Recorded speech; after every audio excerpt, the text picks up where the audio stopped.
రాష్ట్రంలో ఎన్నికలకు ముందు ప్రజలకు ఇచ్చిన హామీలను నెరవేర్చని ప్రభుత్వ వైఫల్యాల నుంచి ప్రజల దృష్టిని మళ్లించేందుకు నిత్యం ఎల్లో మీడియా ద్వారా ఇలాంటి తప్పుడు కథనాలను రాయిస్తున్నారు. చిత్తశుద్ధి ఉంటే ముందు చంద్రబాబు ఇచ్చిన సూపర్ 6 హామీలను వెంటనే అమలు చేసుకోవాలని చేసుకోలేని వారు, ధాన్యం కొనలేని వారు లేక రైతులు అల్లాడిపోతున్నారు. ఫీజు రియంబర్స్మెంట్ ఇవ్వక విద్యార్థులు ఇక్కట్లు పడుతున్నారు.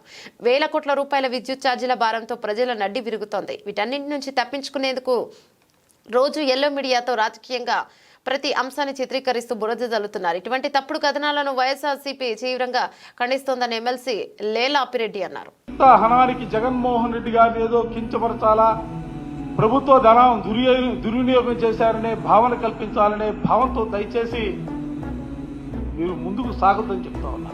అడుగుతున్నారయ్యా, నువ్వు ఎన్నికల మేనిఫెస్టోలో ఏం చెప్పావో ఆ అంశాల్ని అమలు చేయమని చెప్పి అడుగుతా ఉన్నారు. సూపర్ 6 అన్నావు, ఆ సూపర్ 6 ఎట్టుపోయిందో తెలియనటువంటి పరిస్థితులు ఇవాళ రైతాంగానికి సంబంధించి ఇవాళ పండినటువంటి పంటలకు గిట్టుబాటు ధర లేనటువంటి పరిస్థితుల్లో ధాన్యం రోడ్లపై పోసుకుంటా ఉన్నారు.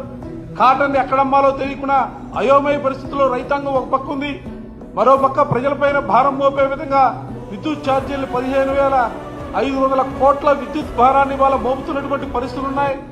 పిల్లలకి ఫీజులు లేవు, మహిళలకి ఒక్క సంక్షేమ పథకం కూడా లేనటువంటి పరిస్థితులు రాష్ట్రంలో ఉంటే వీటన్నింటినీ కూడా పక్కదారి పట్టించాలా.